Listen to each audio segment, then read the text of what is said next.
and welcome to the Broad Street Hockey Podcast. I am your host, Ryan Gilbert. Joining me, per usual, is my co-host, Joe DeMarini. Joe, we had a very intense debate yesterday, but I'm happy to be back. I'm back on the same team here. How you doing today, Joe?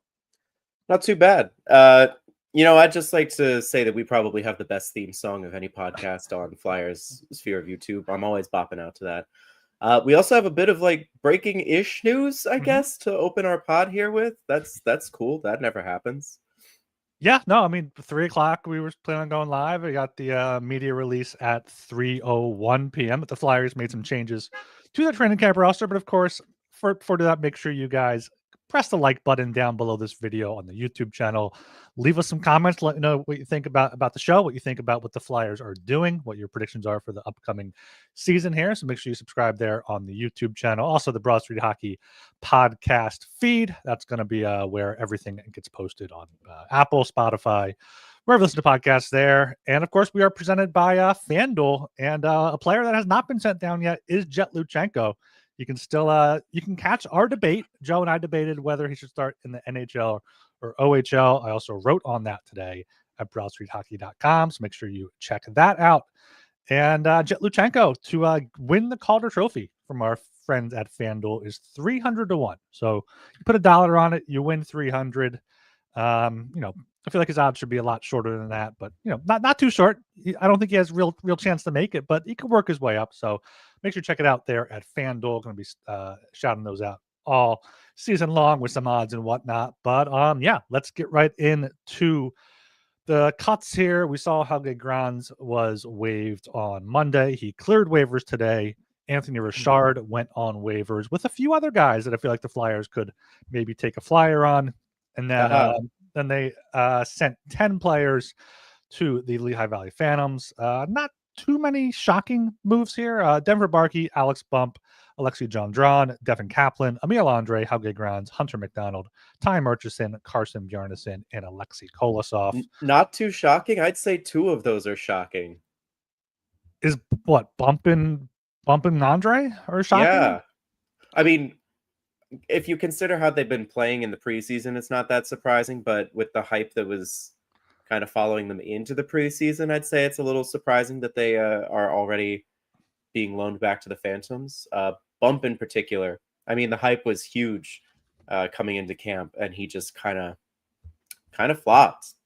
He kind of flopped, and then that huge turnover in the final second that allowed the goal there on Saturday evening at the Farg. I was sitting row 2 right behind that net. I was like, all right, 1-0 lead, and then Bump goes behind the net, does something, and he passes it off the net, and the Bruins score there. Just an inexcusable mistake, especially when you're kind of already on the outside looking in. What's one of the first things that players are taught, right? Play to the whistle, play to the buzzer. Mm-hmm. He just stopped playing 4 seconds early, and then the puck's in the net. Yes, it's just an amateur mistake. It's preseason, it happens. I'm sure the entire locker room was like, dude, don't worry about it. It's not that big a deal. But like, man, he'll never make that mistake again. Yeah, if there's a time to make it, I guess it's either in the preseason or when they're trying to lose to tank in the final game of the season. But yeah, Get that out of the system there. So Flyers roster stands at 29 players. But yeah, I think Bump going into training camp, the preseason, he was top of the list for a lot of people on which guy's going to come out from him and Grebenkin and Luchenko. People weren't even talking about my boy Rodrigo. Rodrigo is probably top of the list now, but Tyson Forster's healthy, played last night. That line did not miss a beat whatsoever. That goal, the Brink to Forster to Cates. Forster had some good chances as well. Brink in the shootout, he's becoming a real weapon there with the moves, with the shot. So Forster's healthy. They have enough top 9 wingers. Bump's just going down and getting the big minutes in the AHL. Can you believe they've won 2 shootouts? What happened to my team that has the worst shootout record in NHL history? Huh? Who do these guys think they are? Yeah, 2 shootouts, and Trevor Zegras wasn't even active for either of them. He should be their their big weapon in the shootout. So I mean, Dan Vladar, 6'5", knows how to stay in the net. Looked pretty good. I think he stopped Pasta in the shootout, right? Yeah. He stopped all 3. They didn't score a single one. He did stop all three. That is correct there. So Dan Vladar looked pretty solid there in the net. Other forwards sent down. Denver Barkey. He looked really good last night He in did. Monday night's game. I feel like against a very NHL heavy Bruins team, he did not look out of place whatsoever. Gendron as well looked good, as did Gaucher. Gaucher's still with the club. He's there. still with the team. Yeah. Yeah. Gaucher is 92 or is Gendron 92? Ooh, I think Gendron is 92. I have the roster. I mean, the only complaint I have about Barkey last night, dude's got to shoot. That he had like a perfect setup on. I can't remember if it was the 4-on-3 or on one of the power plays. They were getting some great puck movement in a way that we haven't seen a Flyers power play do. But no, it was like a classic Drew Voracek. They're trying to pass the puck into the net, and none of them would pull the trigger. Yeah, that 4-on-3. Great looks from Luchenko. Did not shoot once. Barkey maybe had a shot or two, but he shot over past it as well. Andre, and then was it Grebenkin out there with them maybe as the fourth guy on the 4-on-3. Great puck movement. Ended up winning in the shootout. Not that wins losses matter. Hey, at least it did not go to 11 rounds this time. I was like, thank God I can go to bed. Get it over with. I had it on my phone at that point. I'm like, all right, there's nothing I really need to look at to watch. I know who's playing well. I know who's playing poorly. Like, it's whatever. So yeah, Barkey. I liked what I saw from him in the preseason. Bump. I think he needs some time in the AHL. He did not look like as dominant as he was from the reports from rookie camp. And then Gendron and Kaplan are just they're AHL guys right now. We'll see if they turn into anything. But those are those four forwards there. I mean, it's everyone pointing to like how Bump hasn't been doing great. Think about like I think it was 3 seasons ago, where Cam York got sent down when everybody expected him to make the team. He was only down for like a month or two, and then he got called up and has been with the team ever since. So, maybe this is just like a reset for Bump. Like he can go down, play his way, like just shoot the lights out in Lehigh Valley, and in a few weeks he'll be called up to the main club. Yeah. As soon as the Flyers need a top 9 winger, if there's an injury, even short term, I could see Bump getting the call there after having as long as he doesn't start completely slow in the AHL, he should be their first call up. Or sulk. Or if he doesn't sulk. I don't think he'll sulk. I don't think he has the attitude there to sulk. He'll be upset if he's this like fiery in like press scrums and stuff. I'm sure he's really disappointed. But hey, let it fuel you, man. We'll see you in a few weeks. Yeah, and then on the blue line, 4 defensemen sent down: Andre, Grans, McDonald, Murchison. Murchison is just an AHL guy at this point. McDonald, wish he looked better in the preseason besides the one fight he had, I believe, against the Canadians. Helge Grans, I mean, everyone wants him to have a chance. 6'4", right-hand shot. Seems like he could play on the right side, third pair, but he's just not it. He blew it. He had all of the momentum in the world to make this team out of camp. He's a big right shot. He fits in perfectly where Risto's absence was going to be. And then he just flopped. Yeah, it wasn't even that he had like a mid camp. He just stunk the whole time. Yeah, it was not good. And Emil Andre, I talked about this with Jacob Russell after the Thursday night Capitals game. It just seems like the organization doesn't like him. That's just what it seems like. He was mentioned in the why they didn't pick Zeev Bouillon conversation, but it just seems like he's not tall enough. He doesn't have enough offensive firepower. Maybe if they didn't trade for like Drysdale, they would use him more, but I don't know if he's just gonna be a guy that's eventually traded in a package or something, or if maybe there'll be an injury and he'll get a chance. It feels that way. I mean, he's just at a disadvantage because the defense is already kind of small with York and Drysdale there. Well, smallish. York's what, 6 foot? Drysdale's 5'11". He plays small though, I think. Yeah. I don't know. I just think about it the way everyone thought Sanheim was just a good second pair defenseman, but the only reason that happened is because he was stuck behind Ivan Provorov. Like, Ivan Provorov was always going to be the top pair left shot defenseman on the Flyers, and Sanheim was never going to get that opportunity. I just don't know where Andre is supposed to get his opportunity here. he impressed a bit last year when he even did. played on the top pair. I'm not sure if it was for a full game or just some portions of the game with Sanheim. They just don't have, maybe if they didn't even give like Andre Risto a chance last year, because that seems like it could be a great what's the The name? Smash Brothers. Scandinavian. Yeah, that's the word I was looking for there. But maybe he'll go down and play with Grans and find his game in the AHL, and maybe we'll see him called up at some point. I mean, Then, we know how injuries go with this team, so someone's getting called up at some point. Maybe it's the York treatment. He goes down for a month or two and then comes back up and kills it.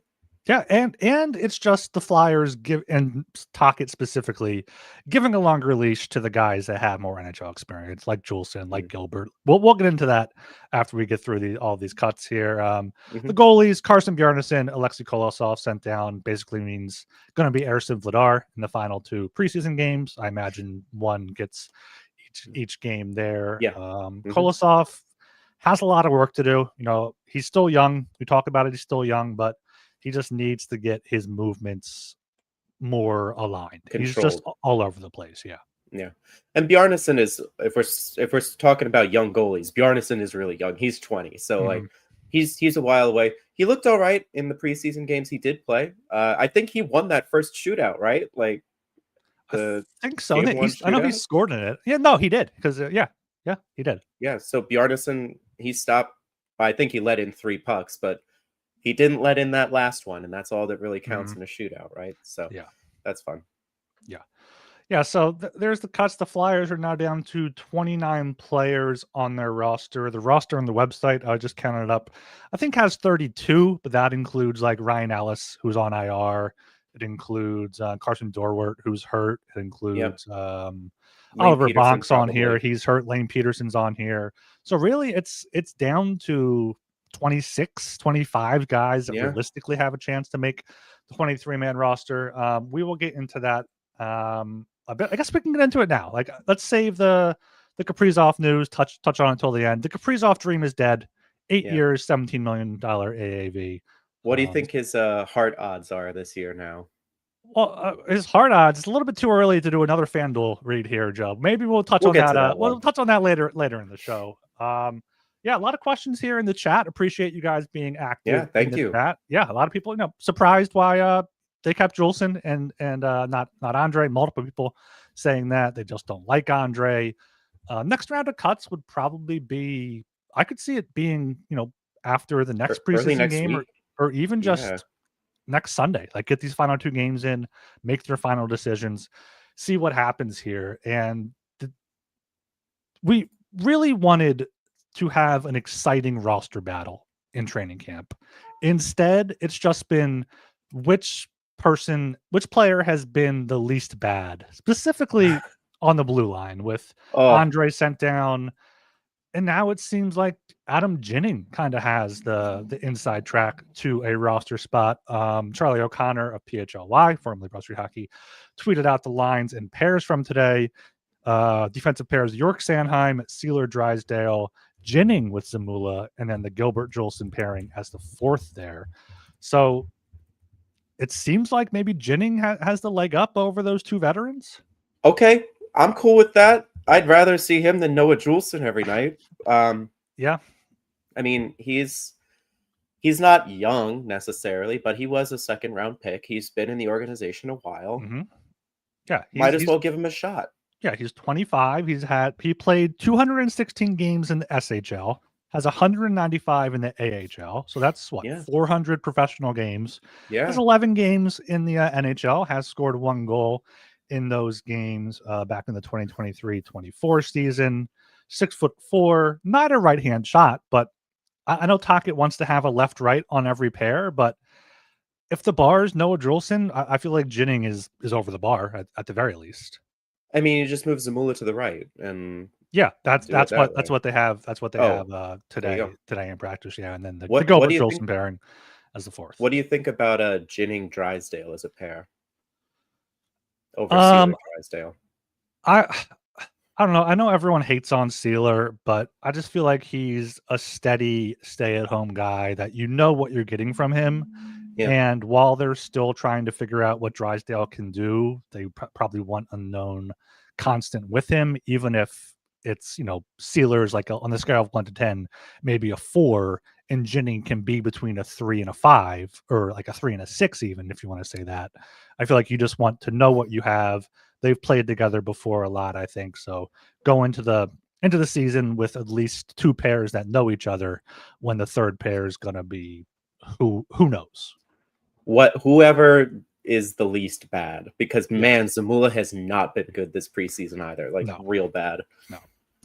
I do wonder if, like, with no one coming out and grabbing that spot between Gilbert, Julson, Jennings, Andre, Granz, if the Flyers would consider making an early trade for a defenseman. I don't know if it would be anyone that moves the needle too much. Thomas and I discussed possibly a Samu Tuamala swap for a defenseman of similar ilk, someone that's kind of doesn't have a spot on their roster. Maybe you package a defenseman with a winger to go out and get like a legit second pair guy, and you move Sealer down. There are options. I don't think they'll pull the trigger too early, but if Jennings doesn't fit and Julson looks like Julson, maybe you see one of these, early in the year trades for defensemen that we've seen in past years, including with the Blues with Cam Fowler. Yeah, I mean, I wouldn't do that yet. Like, let them get into the season and see how bad it is, or if they can turn it around, or maybe one of Andre, or I guess Granz, but probably Andre. They go back to the AHL, and after a month they're killing it, and you're like, okay, you've got it figured out. You can come back to the main club right now. So I think patience is the key approach here. It's very in line with Danny Briere and Keith Jones throughout this rebuild. They're like, we have to be patient. We can't be rash. We have to like take it slow and steady. So I would be surprised if they make a big roster shakeup trade before the regular season even starts. But it's something to keep an eye on. If the third pair absolutely stinks come like Thanksgiving, and none of the guys in the AHL have stepped up in a way that makes you think they'd be secure in the NHL, maybe you do start calling around and seeing what's available. Yeah. I'm sure Briere has done his due diligence on some guys already, kind of laid the groundwork, talked about some guys. So maybe you see something like that happen, especially with how tough the Flyers' early schedule is. I mean, they play a lot of playoff teams right out of the gate. You want to talk about their first 2 games? I don't quite yet, but the season opener and home opener, both against the Panthers, who will be without Alexander Barkov now. He went down with a knee injury, and Matthew Tkachuk is going to be out after partying all off season, putting off his surgery, so he can come back for the Olympics. So yeah, maybe that helps him out a bit. Maybe that opens up the East. Maybe you never know. Could not open for up the Flyers. Yeah, but yeah, that opens up the Atlantic, which helps the Senators and Canadians and maybe the Red Wings or Sabres finally take a spot. But the Flyers would need injuries to like the Devils again if they want to take over in the Metro, or the Rangers to just flop for some unknown reason. Or the Islanders, your hated Islanders. They're not making it. They stink. They are so bad. The only thing that'll keep them afloat is Sorokin. Although I will say for the Rangers, I think Miller had like a small injury. I think he had or a scare. I think he was back at practice. Okay, maybe not. JT Miller, by the way. Yeah, JT Miller. To clarify. Well, Keandre Miller's traded now. He's with the Hurricanes. Yeah, I know. So I'm making sure we're not switching gears. Yeah, no. Yeah. Getting back to the Flyers here.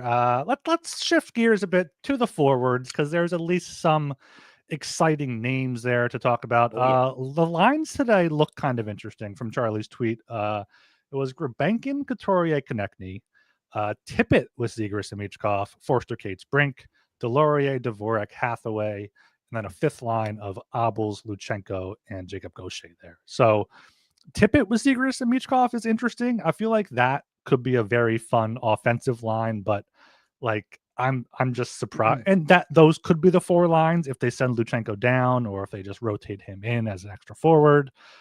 But I don't know, Dvorak on that line seemed to be what Tocchet wanted, and now it seems like it's down to Abels, Luchenko, and Gulbenkian and Gaucher, I guess, for the final 2 forward spots. I didn't hate the Dvorak left wing experiment during that preseason game where he was playing with Zegras and Michkov. I originally thought, Tyson Forster should take that spot, but after we saw just how good that Brink Cates Forster line was yesterday, it's like, man, you really can't break that up. You got to keep that one together. Gurbenkin playing with Couturier and Konechny it's spicy. That's spicy. I don't know if I'd personally put him all the way up there, but I love that they're giving him the opportunity to play with, ostensibly speaking, the team's current best winger and current best center. That could probably change by November, depending on how Michkov starts off the season. But Coots and Konechny are the captain and alternate of this team, and putting Gurbenkin with them is a vote of confidence and a chance for him to really be like, yeah, I deserve to play here, because he is the only forward in these battles who can play anywhere in the lineup. Yeah, I would say. Bump was a top 9. He would never play on the 4th line. Gurbenkin, you can put him on the 4th line and he'll just do his thing. It translates to wherever you need him to play. Yeah, Gurbenkin is reminding me a little bit of, I'm not sure if you saw Michael. I guess Michael Raffle was with the Flyers until 2021, but maybe a little bit better than Michael Raffle. Didn't realize his career high was 31 points, 28 points early on, but he was up. He played with Giroux and Voracek. He was on that all the time on that top line, left wing, probably better in a 4th line, 3rd line role. Kind of reminds me of Gurbenkin and how he can kind of bounce all over. Yeah, I don't like Dvorak as the 4C. I just feel like he is a bit better than that, and would like to see him. I want Luchenko there, obviously, or Abels. I don't want Delorier in the lineup. And Tippett really does seem like the guy that's like, okay, where does he fit in this lineup? And that's why people have always been like, okay, maybe Tippett's the guy that gets traded next, because I don't even know if I would put Tippett with Cates and Forster. I don't know if he can do the work that Brink does in the corners and defensively, but Tippett they need to find one guy Tippett works well with and just let him go. I mean, Coots Konechny, I could see him there. You move Gurbenkin down to Delorier's spot and then tip it up. That could solve it. Yeah, I feel like that's what I would do, and that line was together. I think 2 years ago when Tippett had that big game against Dallas, they had that, the good streak together there as the top line. I just know both of those guys like to play on the right side, as does Michkov, as does Brink. So kind of tough to figure out stuff there. But yeah, Tippett has skill. Tippett is being used on the PK now. I love that. On the power play. Fun. On the power play, he's shooting. So hoping for a big year for him under Tocchet here. I mean, it can't be worse than last season. No, probably. I certainly hope. If it's worse than last season, that's going to be we're in trouble. That's going to be a problem there. Yeah. So Charlie postures that Abels is probably making the final roster. Gurbenkin's probably good to make it as well, which leaves Luchenko versus Gaucher as the forwards and Juleson versus Gilbert as the defensemen. We debated about it on the BSH debates for 10, 15 minutes. Go check out that video. But I don't know. I wrote about it as well, as I already teased, but I just want Luchenko in the NHL. I want him in the NHL. If he needs to be sent down after 4-9 at Christmas, whenever, do it. But I just feel like he's working his way back from that groin injury. I feel like that's something people are overlooking, that he's probably potentially not even up to 100% yet. And he had his best game of the preseason Monday in Boston. So if he looks similar or better in Thursday and Saturday, I think he could lock up a spot. Maybe. I still don't know. I mean, you'll all have to go watch that debate video. You got to see what Steve Jaco says. What Steve Jaco says goes. And it's a good timing because Luchenko, he had a good game last night. I thought he played well. But it comes back to, yes, Rodrigo Abels doesn't move the needle on this roster for the long term. But in the short term, he's outplaying Jet Luchenko. And if Jet Luchenko is not able to outplay Rodrigo Abels, should he be on this team? I say no. I know you say he should, but I'm like, just let him go cook in the OHL for another year.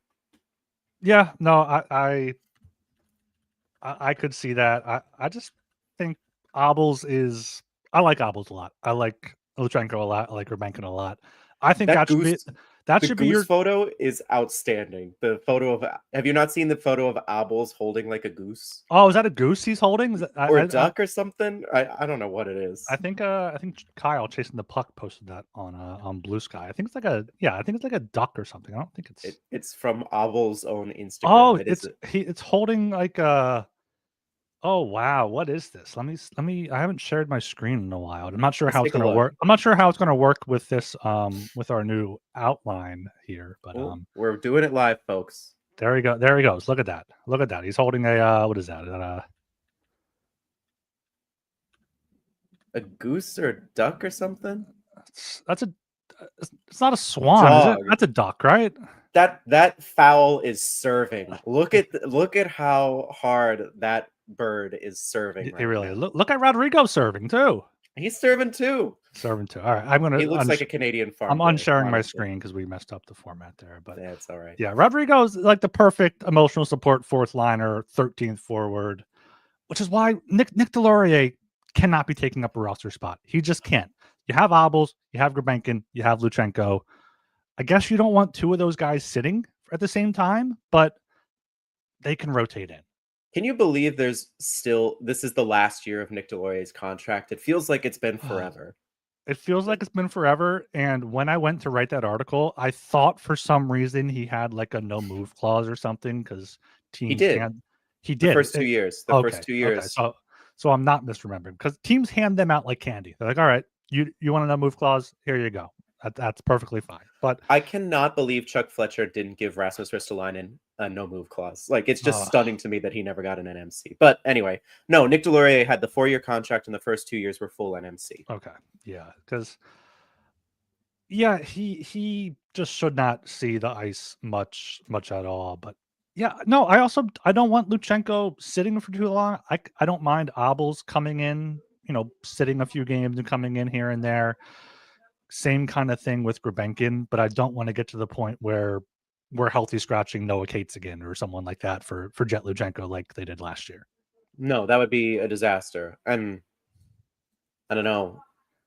I like, I'll be fine with whatever they decide to do.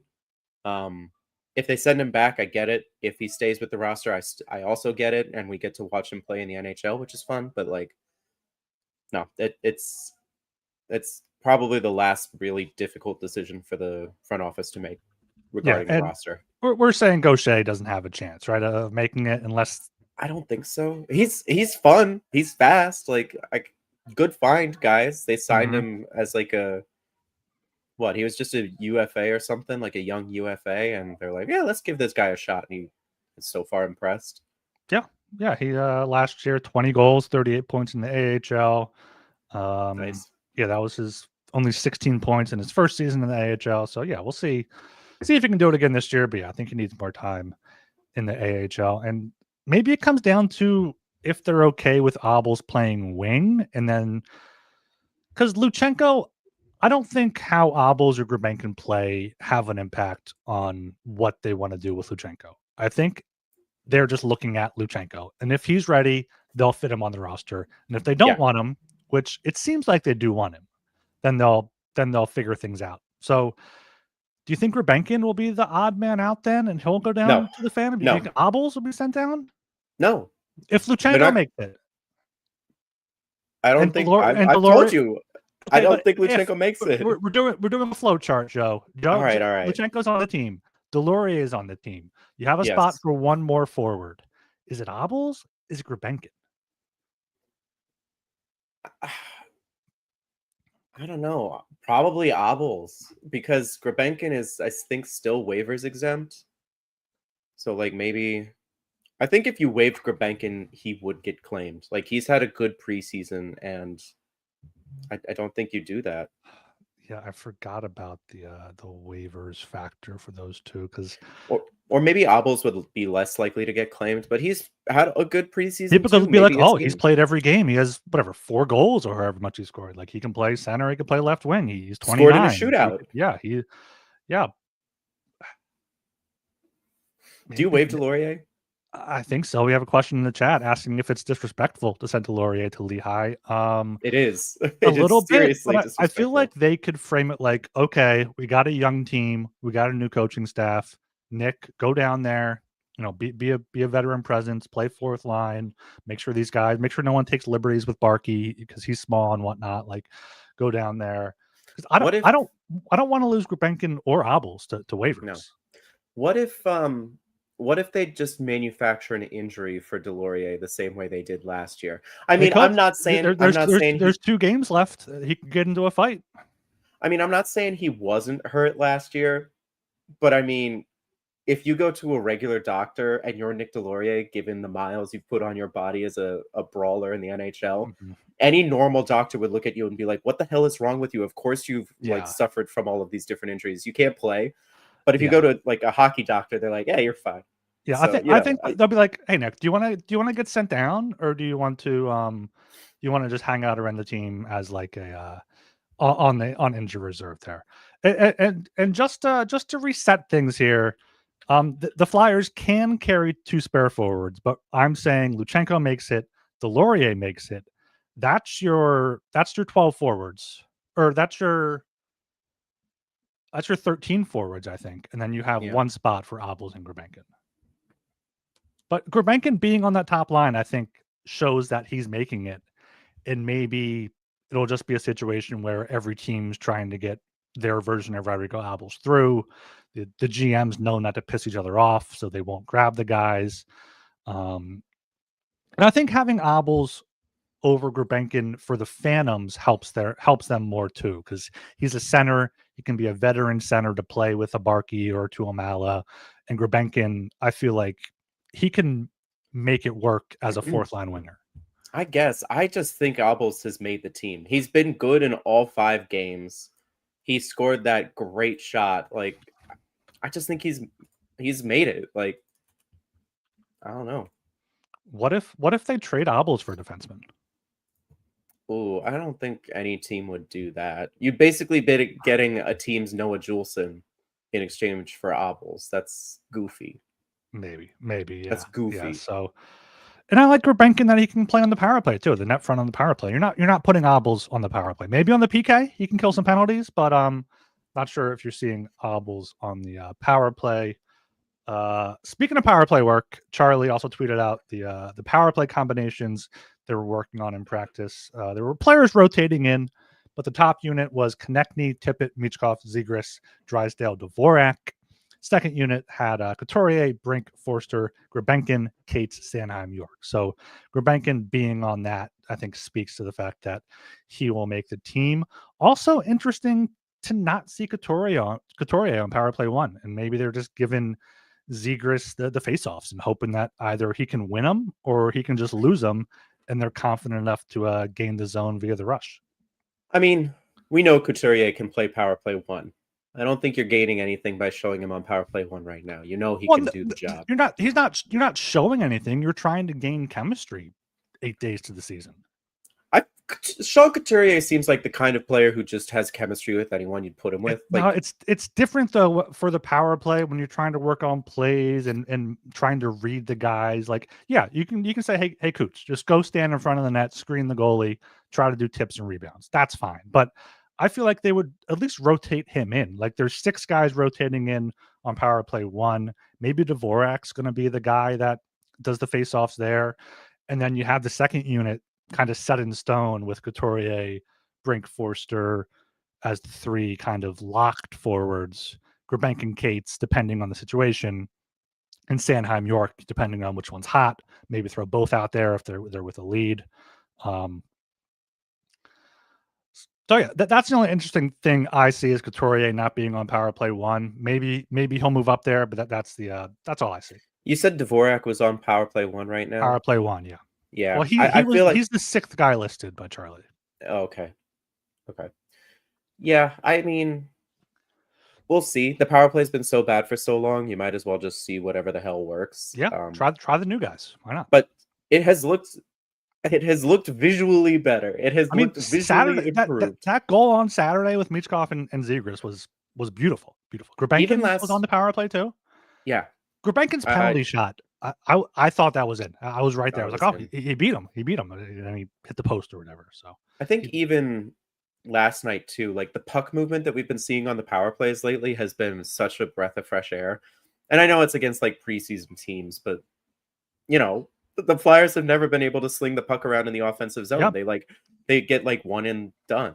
So this has been the penalty kills are out there trying. It's not a practice. They're not playing against like children. They're playing against NHL penalty kills, trying to get ready for the season. Like it is preseason. Yes, you can't celebrate too much, but yeah, it's good to see. All right, anything else here before we get into our final lineup predictions? As we have 8, 9, 10 days to the season here. Yeah, I think this will be our last lineup predictions because we should have the final roster probably maybe next week, this same time next week. All right, let me change the overlay here so I can share my screen. Okay, there we go. Let me get the background. There's the background, the orange waves. Let me get our logo back up in the corner. There we go. And here are our last roster predictions from August 18th. Going to share them here on the screen. This is why you need to be subscribed to and watching the YouTube. Get some visual help here. But for the podcast listeners, for myself, I had Konechny, Couturier, Michkov, Dvorak, Zegras, Tippett, Forster, Cates, Brink, Grebenkin, Luchenko, Hathaway, York, Sanheim, Sealer, Drysdale, and Zamula, Granz. Joe had Tippett, Couturier, Michkov, Forster, Zegras, Konechny, Bump, Cates, Brink, Delorier, Dvorak, Hathaway, Sanheim, Drysdale, York, Granz, Sealer, and Zamula. Man, you got it right that Bump was not going to make this team. Once the news came out that Forster was likely going to be back, I was like, no, Bump's bumped out. Yeah. I have changed mine pretty dramatically since last time. I got to be honest. It's very different now. Yeah, all right. So let's go into that here. You can start us off. Owen Tippett, Sean Couturier, Travis Konechny. Yep. I have the same top line. I cannot argue with that whatsoever. Wow. Oh, wow. How about that? How about your second line? Yeah, I mean, I don't want Tippett necessarily on the left side, but I feel like that's just where he fits, as we talked about. My second line is that Dvorak, Zegras, and Michkov line. Me too. I figured we'd kind of be in lockstep here. Then third line, we got Forster, Cates, Brink. Yep, no doubt there. No surprise there. All right, now here we get into some probably. I have Grebenkin, Luchenko, and Hathaway, which is what I've been banging that drum for maybe months now, because that's what I had on August 18th. I have Obels in place of Luchenko. No Delorier. You're getting off the Delorier bandwagon. I'm off the Delorier train. Off the Delorier train. I think he's the 13th. Nick Delorier's crazy rider. Yes, the crazy train. And on defense, we got York Sanheim for me. Yep. Same for you. Sealer Drysdale. Yep. And then I guess I'll go Jennings Zamula. I 6 for 6 on the defense. Yeah, and then Jolson is the 7th, and Jolson will be playing more often than we want. No, I have your namesake as the 7th. That's just because Tocchet loves Jolson. Tocchet loves, he does. And Gilbert has bounced around from the Sabres. I think he was on the Blackhawks. Just was a healthy scratch in both spots. So I think that's what he'll be. But I think either they'll send him down or he'll be waived and someone else will pick him up. We'll see. Yeah. So wow. How about that? Not a very interesting final lineup prediction discussion there with us. Full consensus. Except Luchenko versus Obels there for the and 4th seed. Seventh defenseman. And our seventh defenseman. Yeah. So, I mean, in my head, Obels would be the 13th, and then Delorier 14th.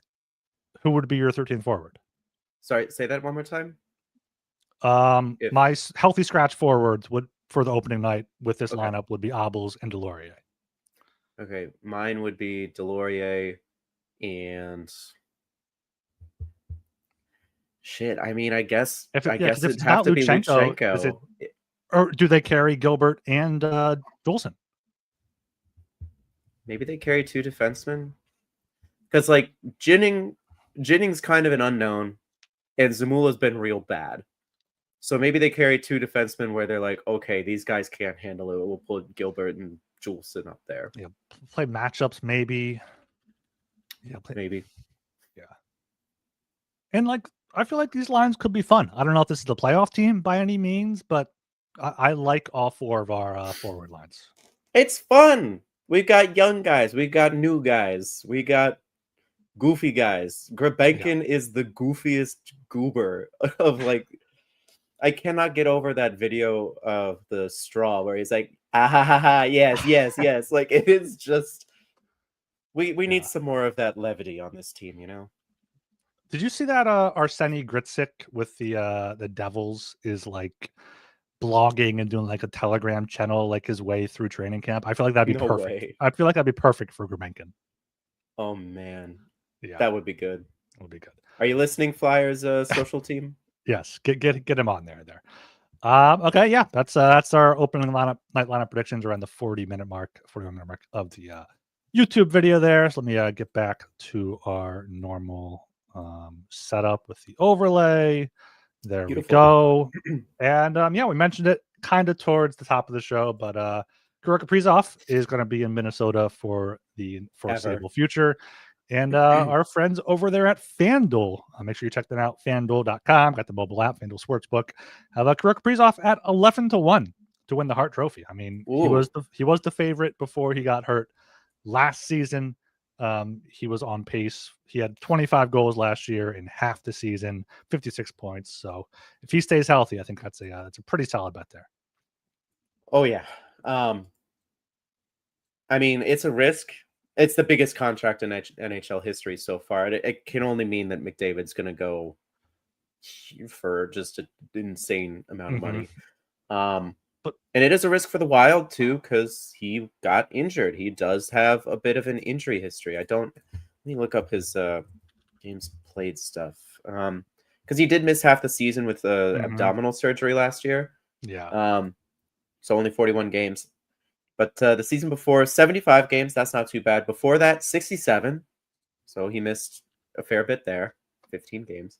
81 before that, and then 55 in the shortened season. So, yeah, 17 million. Matt Boldy, they got locked up as well for 7 million. Joe Eriksson-Ek, 5.2. Brock Faber, 8.5. Like, they got their core there with their top defensemen, top 2 wingers. They just need to build around them now. Yeah. And Zeev Buium on the back end. Zeev Buium on the back end. If David Jiricek. If he's not a bust, yeah. If he's not a bust. Yeah. He could be. Zeev Bustium, more like, oh, God.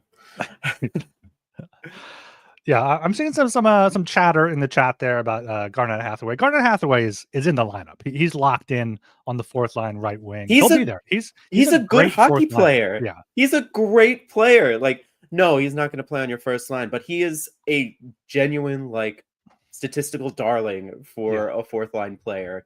He'll give you some points. He brings energy, good vibes. He makes a good beer. I did try the Garnet Hathaway fire department or whatever, engine 19, ladder 19. It was pretty good. Yeah. So I mean, yeah, they have him signed until 2027. So maybe they'll trade him at the deadline or next offseason. But yeah, he's a good guy to have in the room until someone proves that they need to take his job, which it'll be hard to do because a lot of teams would like to have a Garnet Hathaway in their lineup. I mean, I'm waiting on Shane Van Sage. I think Shane Van Sage is going to be your immediate Hathaway replacement. I kind of have a little bit of higher hopes for Shane Van Sage. I feel like he can be like a 3rd line power forward. I think he could. I honestly think he could get up to 2nd line if everything breaks right. But I mean, to start his career, I think he could just step into the Hathaway role and then play his way up from there. But yeah. Oh, he could there. His floor is probably going to be some kind of Garnet Hathaway-esque player, which awesome. Which that'd be great there. Yeah, and then we mentioned Barkov is going to be out for the season, which sucks for the Panthers. It does open up the Selke Trophy market. Maybe we'll get into that with FanDuel a little bit. Maybe Sean Couturier can throw it back a little bit to win the Selke. Maybe Noah Cates. Is that what you're saying? I think he's gonna have a monster season. Did you see the way he was playing last night, dude? Noah Cates is everywhere. He looks real good. Or Tyson Forster. Let a winger get in on this for a change. Wingers aren't going to win it. FanDuel does Yeah, not but- have odds up right now for Couturier Ooh. or Cates to win it. So I might have to give our contact there a call and see if we can get some odds on our No boards. Cates. Yeah. I think Cates is about to just have just a stunner of a season. Yeah. I'm ready for it. I'm excited to see that third line play. Hopefully, play actual third line minutes because they played above their head last year. Still did pretty well, but if they play third line with slightly easier matchups, I could see Forster getting close to 30 goals, Brink Cates getting close to 40, 50 points. Like that could be a legit great third line. I mean, I don't think this team has a first, second, and third line. We've talked about this before. Yeah, they're going to play one line more than the others, but I think if the quote-unquote third line of Cates, Forster, Brink is playing more minutes, it's more like because it's interchangeable with the Zegras line or something like that. It's less, yeah. Yeah, they have 3 second lines, and then hopefully a third line is their fourth line, but probably more like a fourth line to start 3.5. Yeah. So, and then if Zegras and Michkov can take off, maybe that becomes a true first line. If Couturier can, have a relationship with his coach now and build off the end of last year, maybe that's a top line with Konechny, who's not emptying the tank trying to get to Four Nations. So plenty of storylines to follow here with the Flyers this upcoming season. Do you think TK cracks 100 points this year? No, I want him to just get 80. Get 80, get 82 point per game player. I will be happy with that. Okay. I would I'm love hopeful. it. I would love it. I feel like he could if he was playing with Michkov, but I don't know if he can do it if he was pacing for it last season until he just like dropped off a cliff for a month and a half. But yeah, he got banged up and then just played through it and just was not scoring at all. Yeah, that was my preseason hot take last year, is that TK would not get but pace for 100 points, and he was on it for like half the season. Yeah, maybe we'll do some hot takes on our next episode here. I think next week's show should probably be our preseason, some predictions, some hot takery, some I think that'd be fun.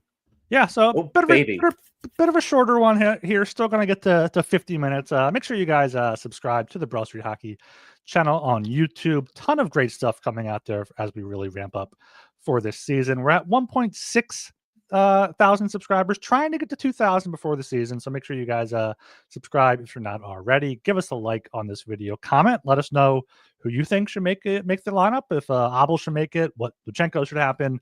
Let us know there. Like the video, of course, and subscribe and leave us a 5-star rating and review on Apple Podcasts and Spotify. Joe, where can the people follow you? You can find me at Blue Sky, jfdemarini.bsky.social. Hockey is back, baby. Gilbs, where can they find you? Yeah, get on Blue Sky. Get some more hockey conversation going on Blue Sky. RyanGilbert.bsky.social for myself. Of course, BroadStreetHockey.com. Like, subscribe, read everything there. And until next time, thanks for listening. Go Flyers.